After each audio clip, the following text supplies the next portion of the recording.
Yes, अब हम लोग पढ़ेंगे फॉर्मेशन ऑफ ए वेव, किसी तरंग का निर्माण कैसे होता है उसके बारे में डिस्कशन करेंगे। जैसे मान लो मेरे पास एक मीडियम है, जैसे मान लो डोरी है, ये एक डोरी है, ये यहाँ से ऐसे बंधी हुई है, ऐसे ये सब ये पार्टिकल्स है। ये सिंगल पार्टिकल को पकड़ करके यहाँ से ऐसे ऊपर की तरफ विक्षेपित किया तो ये वाला पार्टिकल हो गया यहाँ से, ये यहाँ से विक्षेपित किया तो ये इसका आयाम हो गया ए आयाम का ये विक्षेप हुआ। अब इससे जुड़े हुए पार्टिकल, ये जैसे पहले कुछ यहाँ पे थे सारे के सारे, अब इस सिंगल पार्टिकल को मैं ऐसे ऊपर लेके गया तो प्रत्यास्थता की वजह से पीछे वाले पार्टिकल सारे जुड़े हुए रहेंगे इससे, ऐसे ऐसे ऐसे ऐसे और ऐसे, पूरी डोरी कुछ ऐसे हो जाएगी और फिर ये आगे की डोरी वैसे यथावत रहेगी।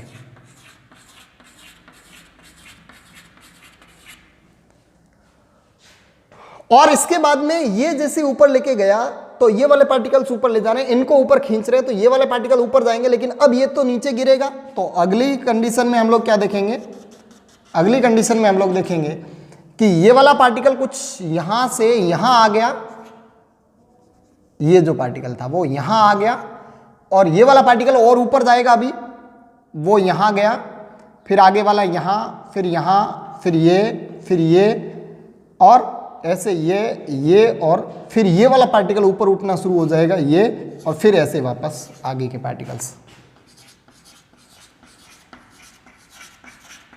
तो अब ये इस डोरी के अंदर तरंग बढ़ना स्टार्ट हुई है, ये ऐसे। इससे जस्ट अगले केस में हम लोग क्या देखेंगे, इससे जस्ट अगले केस में हम लोग देखेंगे कि ये वाला पार्टिकल तो बिल्कुल यहां आ जाएगा और ये वाला पार्टिकल ऊपर चले जाएंगे। तो ये वाला पार्टिकल बिल्कुल यहां आ गया और ये वाले पार्टिकल्स भी नीचे आ गए, ऐसे ऐसे ऐसे ऐसे, और यहां का बिल्कुल टॉप पे चला गया, ये फिर ये फिर ये फिर ये फिर ये और ऐसे ऐसे, ये अभी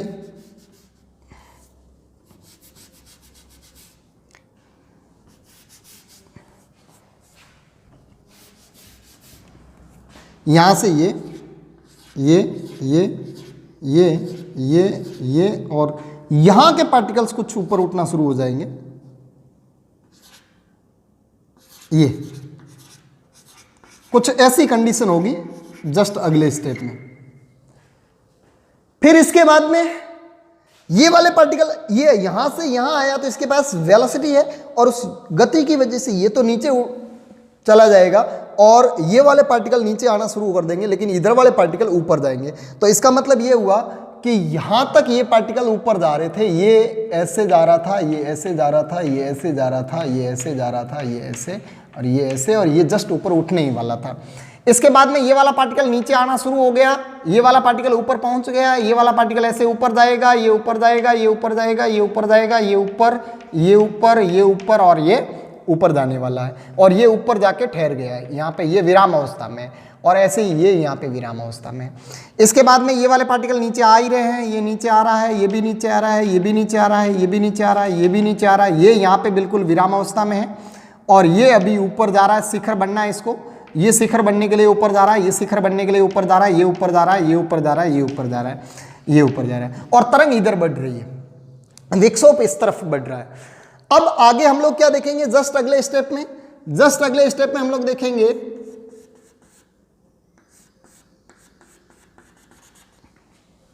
ये वाला पार्टिकल बिल्कुल नीचे आ जाएगा यहां पे और इससे जुड़े हुए ये वाले पार्टिकल कुछ ऐसे हो जाएंगे, ऐसे ऐसे ऐसे ऐसे,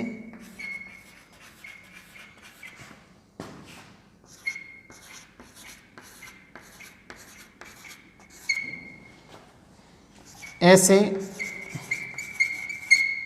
ये। तो यहां हम लोगों ने क्या देखा, यहां हमने देखा कि ये वाला पार्टिकल बिल्कुल इस तरफ नीचे पहुंच गया, गर्त पर पहुंच गया ये वाला पार्टिकल, ये अभी गर्त बनने के लिए जा रहा है, ये गर्त बनने के लिए जा रहा है, ये भी गर्त बनेगा, ये भी थोड़ी देर बाद में गर्त बनेगा, ये गर्त बनेगा, ये वापस ऊपर से यहां आ चुका है। कौन सा पार्टिकल, ये वाला नीचे आ रहा है, साम्यावस्था में आ रहा है, ये साम्यावस्था की ओर आ रहा है, ये साम्यावस्था की ओर आ रहा है, ये अभी शिखर पे पहुंचा है, यहाँ रुका है, ताक्षणिक वेग 0 है इसका, ये अभी शिखर बनने के लिए जा रहा है, ये शिखर बनने के लिए जा रहा है, इधर शिखर बनेगा, इधर शिखर बनेगा, ये थोड़ी देर बाद में बनेगा, ये और फिर ये ऊपर उठेगा। तो हम लोग क्या देख रहे हैं कि अगर तरंग इधर जा रही है तो इससे इधर वाले पार्टिकल ऊपर की तरफ जाएंगे शिखर बनने के लिए, और इससे नीचे के वाले पार्टिकल, इससे पीछे वाले पार्टिकल नीचे की तरफ जाएंगे गर्त बनने के लिए। और जस्ट अगले क्षण में हम लोग क्या देखेंगे कि ये वाला पार्टिकल वापस ऊपर आना शुरू हो जाएगा और ये वाले पार्टिकल ऐसे ऊपर उठेंगे, तो पूरी तरंग बन जाएगी कि जस्ट इससे आगे की तरफ ये वाला पार्टिकल वापस यहां चला जाएगा, यहां ये वाला पार्टिकल, अब इसकी बारी है वापस ऊपर आने की, तो ये वाला पार्टिकल वापस यहां आ गया और ये वाला पार्टिकल नीचे चला जाएगा, ये नीचे चला जाएगा, ये नीचे चला जाएगा और नीचे जाकर के फिर ये ऐसे ऊपर आएंगे। तो इससे अगला ऐसा,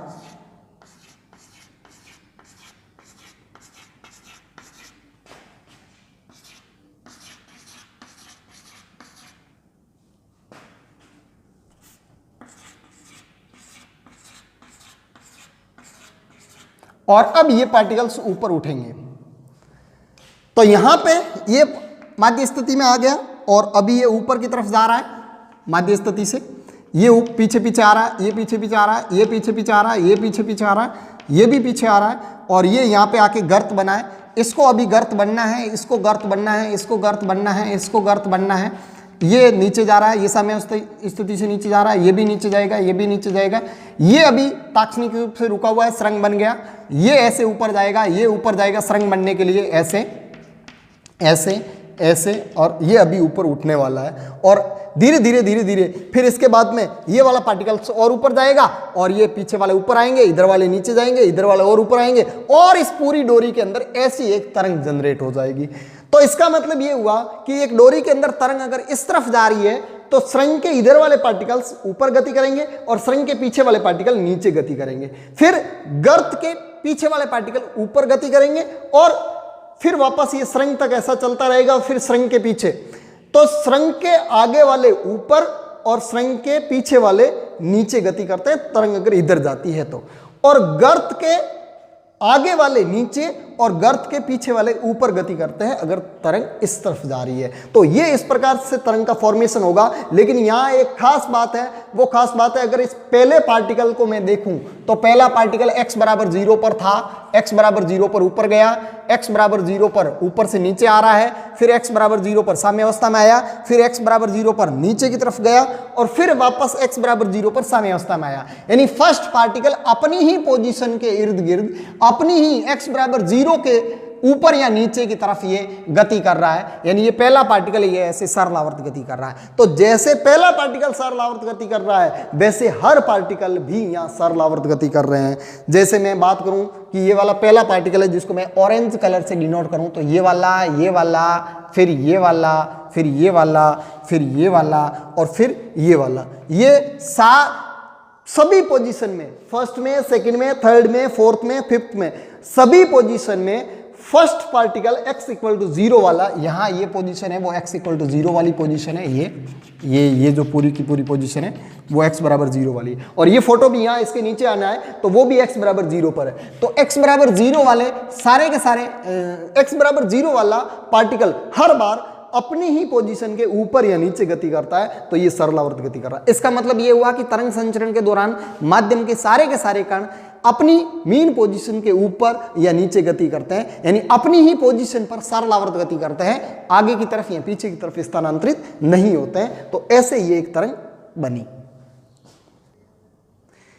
यस, अब हम लोग पढ़ेंगे तरंग से संबंधित कुछ महत्वपूर्ण परिभाषाओं के बारे में कि एक तरंग के बारे में क्या क्या राशियां होती है, कैसे उनको परिभाषित किया जाता है, उनके बारे में हम बात करें तो हमारे पास ये एक तरंग दी हुई है जो इस तरफ जा रही है, धनात्मक x अक्ष की ओर जा रही है, y अक्ष की तरफ इसके माध्यम के कण हैं वो कंपन कर रहे हैं, ठीक है, और इधर की तरफ मैं समय को भी व्यक्त कर रहा हूं कि इस तरफ समय भी बढ़ रहा है, ठीक है।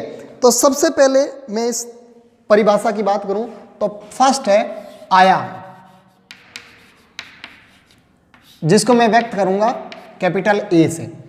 आयाम डेफिनेशन होगी कि माध्यम के कणों का मध्य स्थिति से अधिकतम विस्थापन आयाम कहलाता है। तो ये यहां से यहां इतना ऊपर गया, फिर यहां से इतना नीचे गया, तो मध्य स्थिति से अधिकतम विस्थापन आयाम कहलाता है। दूसरी में अगर इसकी बात करूं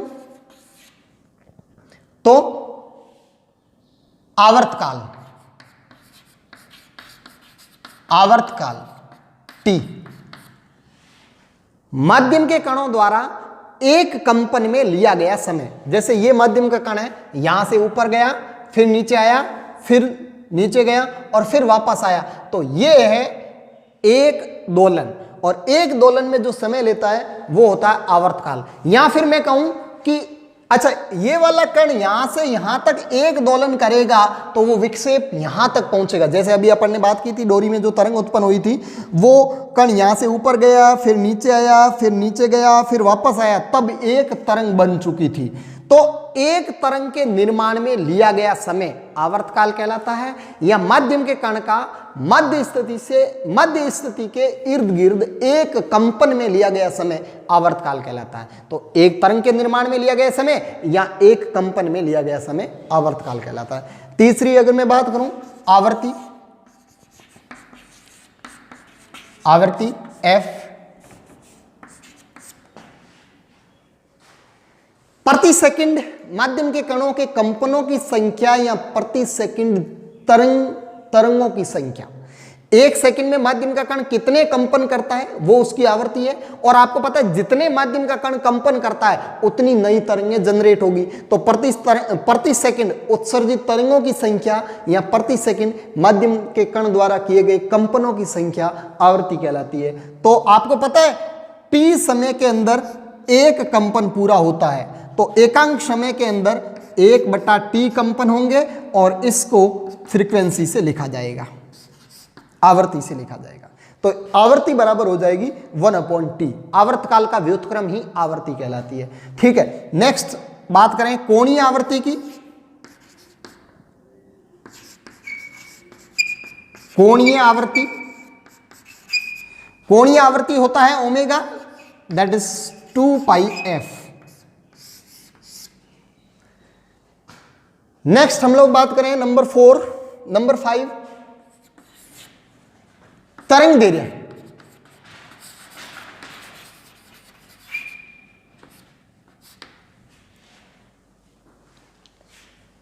जब माध्यम का कण एक कंपन करता है तो उस समय अंतराल के दौरान माध्यम के अंदर विक्षोभ जितनी दूरी तय करता है वो एक तरंग दैर्ध्य के बराबर होती है। या इसका मतलब एक तरंग की जो लंबाई होती है वो एक तरंग दैर्ध्य के बराबर होती है, यहां से लेकर के यहां तक। यानी इसका मतलब दो क्रमागत सुरंगों के मध्य की दूरी या दो क्रमागत गर्तों के मध्य की दूरी एक तरंग दैर्ध्य के बराबर होती है। एक तरंग दैर्ध्य एक तरंग की लंबाई है।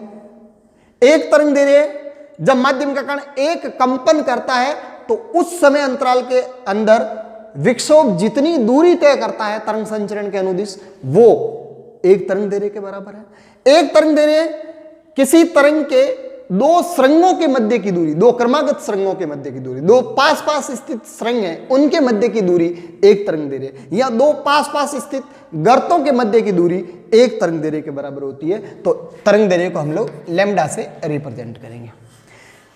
इसके बाद में नंबर 6 संचरण नियतांक।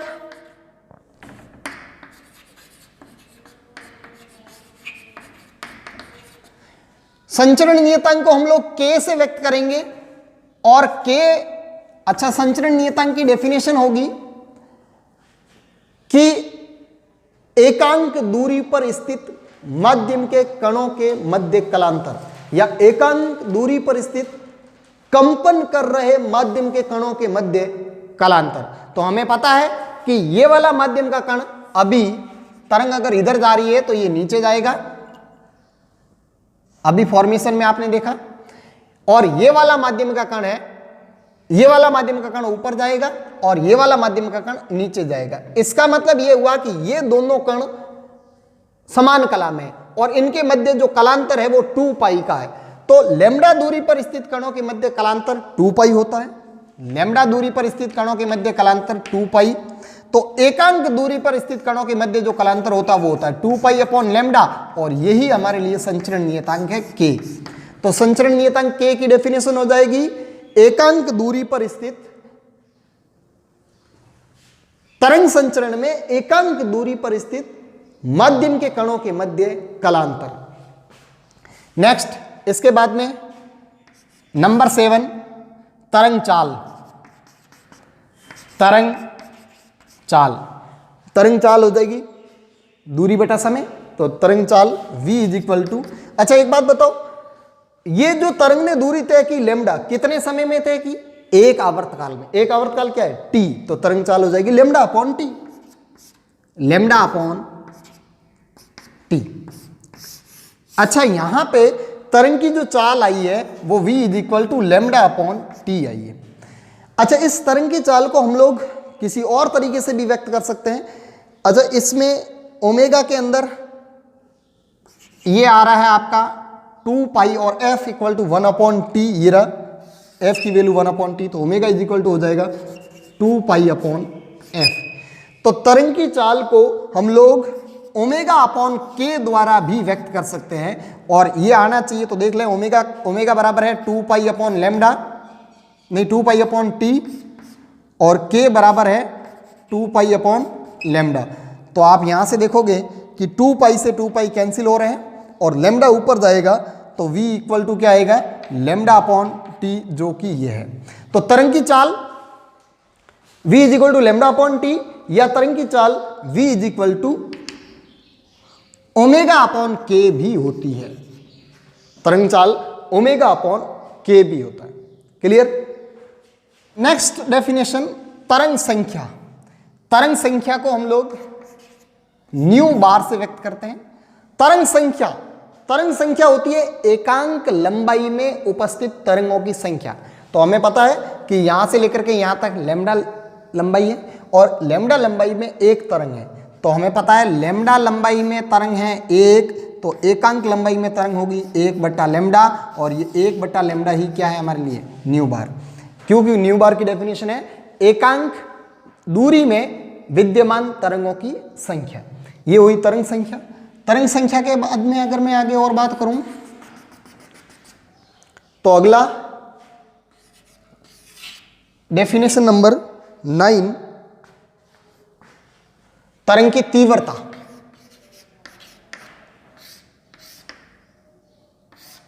Intensity I. तरंग की तीव्रता होती है जहां तरंग संचरित हो रही है उस स्थान पर एकांक क्षेत्रफल से ऊर्जा प्रवाह की दर। तो जैसे मान लो यहां से ये कोई ऐसे तरंग आ रही है ऐसे, और यहां कोई क्षेत्रफल है a, तो a क्षेत्रफल से जितनी प्रति सेकंड में ऊर्जा प्रवाहित होगी उस ऊर्जा प्रवाह की दर को, ऊर्जा प्रवाह की दर मतलब d बटा dt, dt समय में d ऊर्जा प्रवाहित हो रही है, तो d बटा dt यहां से ऊर्जा प्रवाह की दर है। अच्छा आपको पता है d बटा dt इज व्हाट? शक्ति p, ऊर्जा बटे समय क्या है? शक्ति। तो इसका मतलब तीव्रता हो जाएगी I इज इक्वल टू एकांक क्षेत्रफल, एकांक मतलब बट्टे में a, एकांक क्षेत्रफल से ऊर्जा प्रवाह की दर यानी d बटा dt दैट इज p, तो तीव्रता हो जाएगी p अपॉन a। अब p तरंगों की शक्ति है, तरंगों की शक्ति डिपेंड करेगी स्रोत पर। ये जैसे स्रोत है,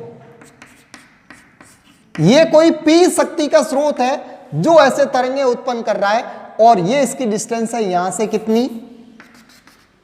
r डिस्टेंस पर हम लोगों ने कोई एकांक क्षेत्रफल लिया है या a क्षेत्रफल लिया है, तो उस a क्षेत्रफल से इतनी ऊर्जा पास हो रही है जिसको हम लोग तीव्रता कहेंगे। ये जो तीव्रता है यहां, ये जो शक्ति इस क्षेत्रफल से स्थानांतरित हो रही है वो यहां से लेकर के यहां तक ऐसे पूरे एक गोलीय भाग में फैली है, तो तीव्रता की वैल्यू हो जाएगी, यानी ये जो P शक्ति है वो पूरे इतने क्षेत्रफल में फैली है, और ये जो इतना क्षेत्रफल है वो पूरा एक गोले का क्षेत्रफल होगा, और वो गोले का क्षेत्रफल होगा 4 पाई r स्क्वायर।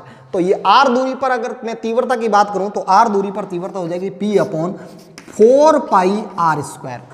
P स्रोत की शक्ति, और ये स्रोत की शक्ति जो ऐसे आगे जाता है तो एनर्जी का वितरण करता है, और r दूरी पर एनर्जी का वितरण पूरा 4 पाई r स्क्वायर क्षेत्रफल में है, तो तीव्रता हो जाएगी एकांक क्षेत्रफल पर आपतित शक्ति।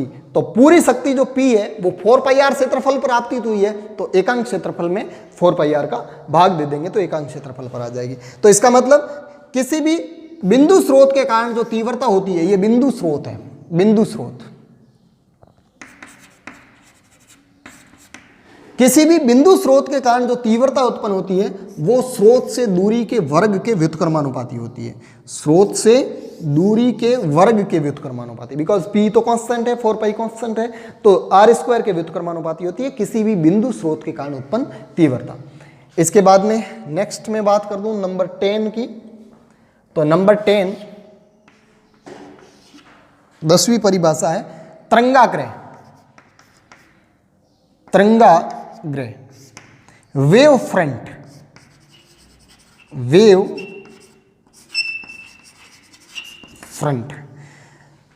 तरंगाग्रह होता है जैसे हम लोगों ने पत्थर को पानी के अंदर गिराया तो पानी के जो वो गोल गोल पैटर्न बने थे ना, वो गोल गोल पैटर्न तरंगाग्रह है। गोल गोल पैटर्न वो कैसे बने कि आपने जहां पत्थर गिराया वहां के पार्टिकल नीचे दब गए तो साइड के पूरे पार्टिकल ऊपर उठ गए, तो वो एक घेरा बन गया गोल।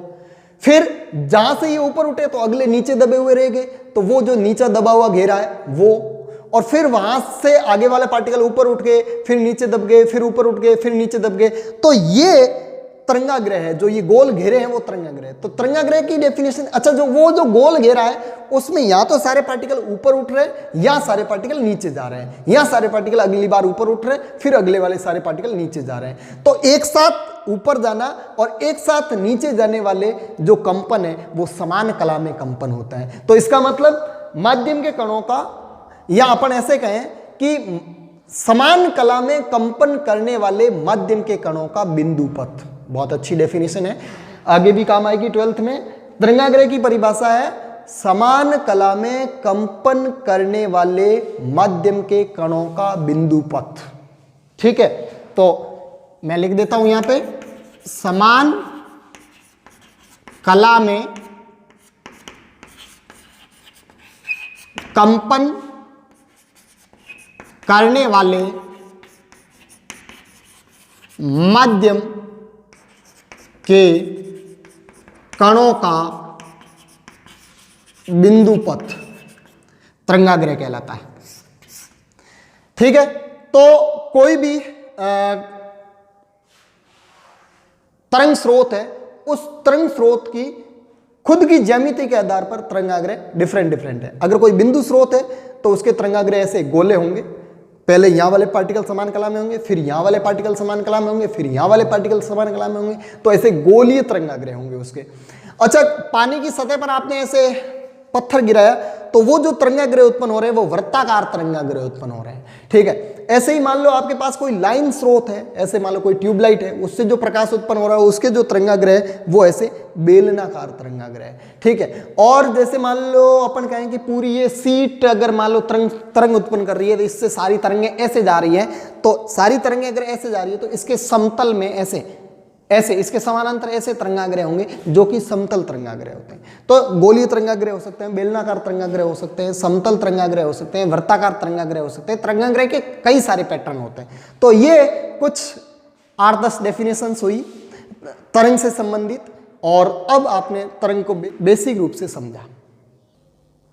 यस, नेक्स्ट इंपॉर्टेंट टॉपिक हम लोग शुरू कर रहे हैं, किसी तरंग की समीकरण। कोई भी तरंग है उस तरंग की इक्वेशन कैसे व्यक्त की जाएगी, तो हम लोगों ने थोड़ी देर पहले डिस्कस किया था कि तरंग माध्यम के कणों के सरल आवर्ती गतियों का कॉम्बिनेशन है।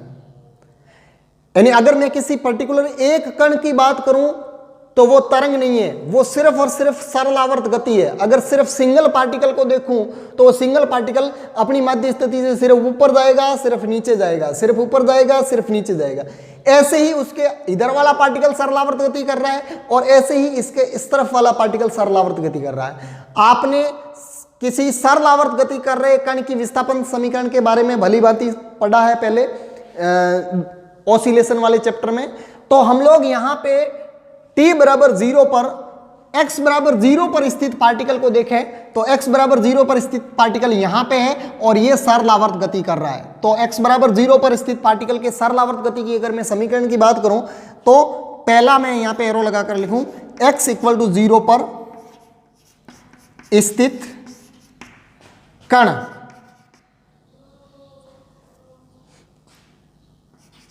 के सिंपल हार्मोनिक मोशन की समीकरण है। क्योंकि वो एक सिंगल पार्टिकल है और सिंगल पार्टिकल तरंग नहीं होता, तरंग तो बहुत सारे ऐसे पार्टिकल्स मिलकर के बनाते हैं। तो वो सिंगल पार्टिकल सिर्फ और सिर्फ सिंपल हार्मोनिक मोशन है, और उस सिंपल हार्मोनिक मोशन के बारे में हम लोगों ने पहले भी पढ़ा है। तो इसकी अगर मैं समीकरण लिखूं तो इसकी समीकरण आएगी, अच्छा ये y अक्ष के अनुदिश ऐसे दोलन कर रहा है, तो इसकी जो समीकरण आएगी, इसका विस्थापन आएगा वो y अक्ष के अनुदिश आएगा, और y बराबर अधिकतम विस्थापन इसका a है, a sine omega T plus phi, phi इसका t इक्वल टू 0 पर प्रारंभिक कला कोण है, ठीक है। तो y is equal to a sine omega T plus phi, ये इसके सरल आवर्त गति की समीकरण है। ये एक सिंगल पार्टिकल की समीकरण है जो कि सरल आवर्त गति की विस्थापन समीकरण है। तरंग की समीकरण, तरंग की विस्थापन समीकरण वो समीकरण होगी जो किसी भी स्थिति x पर किसी भी समय t पर उसकी वैल्यू रखें और बता दें कि इस स्थिति पर इस समय ये वाला पार्टिकल मध्य स्थिति से इतना विस्थापित होगा। तो सभी पार्टिकल्स के विस्थापन के बारे में बात करनी है तो वो समीकरण किसी भी स्थिति x पर किसी भी समय t पर किसी पार्टिकल के विस्थापन को व्यक्त करने वाली समीकरण होगी, जिसको हम लोग तरंग समीकरण कहेंगे। तो मैं एक सामान्य पार्टिकल लेता हूं, ये जो यहां से स्थिति x पर है और समय t पर है, तो हमें यह देखना होगा कि ये वाला जो पार्टिकल है वो क्या कर रहा है, सरलावर्त गति कर रहा है।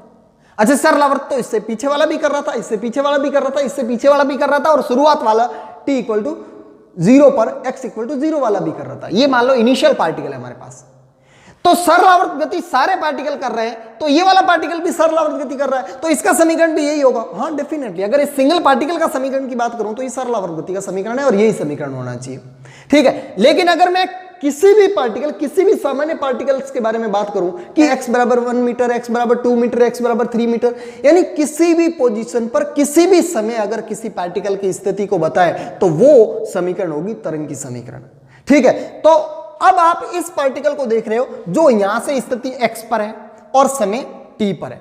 ये वाला पार्टिकल पार्टिकल 1 था तुम्हारे लिए, और ये वाला पार्टिकल पार्टिकल 2 होगा तुम्हारे लिए। ये वाला पार्टिकल जो अभी इस जगह है वो पार्टिकल 2 होगा। तो पार्टिकल 2 अभी ठीक वैसी ही गति कर रहा है जो थोड़ी देर पहले पार्टिकल 1 ने की थी। तो पार्टिकल 1 ने ऐसी सरलावर्त गति कर रहा है, तो ये भी पार्टिकल सरलावर्त गति कर रहा है। अच्छा, कितना समय बीत गया है, तो ये वाली तरंग इधर आ रही है v वेलोसिटी से और दूरी तय की है x, तो समय हो गया है t बराबर x अपॉन v। इसका मतलब कण 2 ठीक वैसी ही गति कर रहा है जैसी x अपॉन v समय पहले कण 1 ने की थी। तो अब कण 2 की समीकरण ज्ञात करने के लिए कण 1 की समीकरण में t के स्थान पर t minus x upon v submit करते ही हमारे पास ये जो समीकरण आ जाएगी वो सरलावर्त इस पूरे तरंग की समीकरण हो जाएगी। तो यहां पे बहुत ही एक इंपॉर्टेंट पॉइंट की अगर मैं बात करूं तो यहां पे लिखूं कण 2 ठीक वैसी ही गति कर रहा है, वैसी ही गति कर रहा है जो कण 1 ने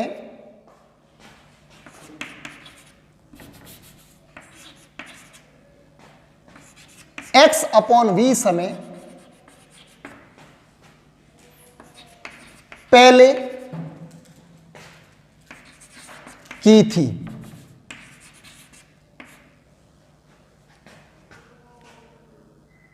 अतः कण 1 की विस्थापन समीकरण में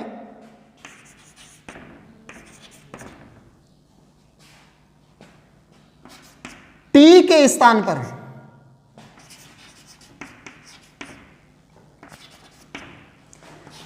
t minus x upon v, क्योंकि एक्स अपॉन वी समय पहले की बात है, टी के स्थान पर T minus x upon v रखने पर कण 2 की विस्थापन समीकरण प्राप्त हो जाएगी।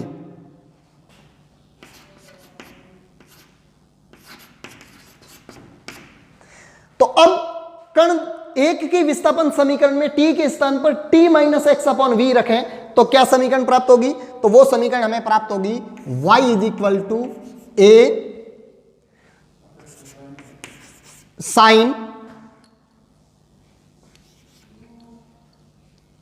ओमेगा, और t की जगह रखने के लिए बोला है t minus x upon v plus five. ये किसी भी सामान्य कण, जो कण 2 जिसकी हम बात कर रहे हैं वो कोई सा भी सामान्य कण हो सकता है किसी भी पोजीशन x पर किसी समय t पर।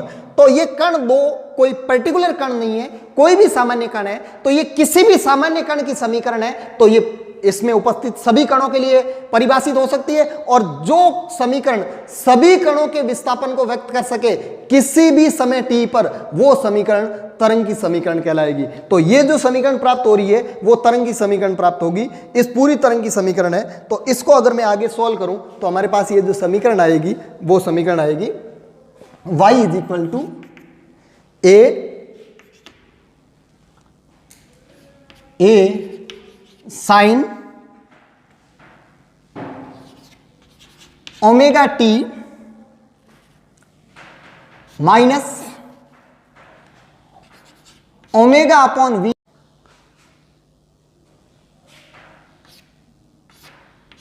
प्लस 5। देखिए हम लोगों ने पहले लिखा एक संचरण नियतांक को परिभाषित किया था। संचरण नियतांक था मेरे पास k is equal to 2 pi upon lambda, और यही संचरण नियतांक वेलोसिटी के फॉर्मूले में आया था। तो तरंग का वेग v is equal to omega upon k, तो यहां से k इक्वल टू आ रहा है ओमेगा अपॉन v। तो ये जो ओमेगा अपॉन v हमारे पास यहां पे है वो k है, तो मेरे पास ये जो समीकरण आ जाएगी वो y बराबर आ जाएगी a साइन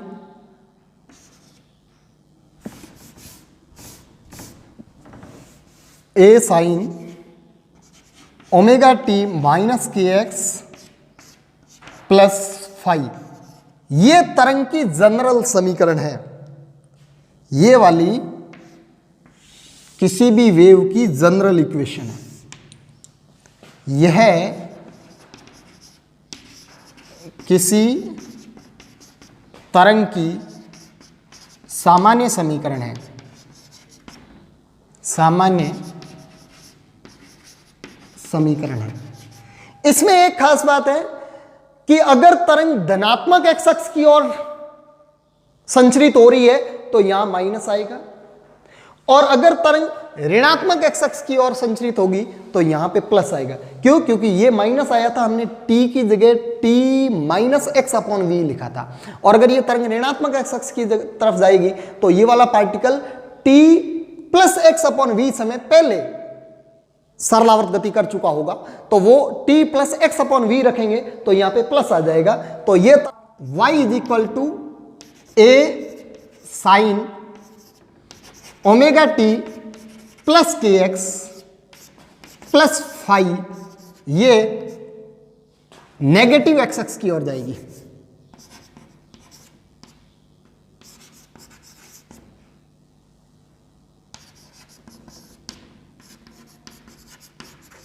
और ये पॉजिटिव एक्स अक्ष की ओर।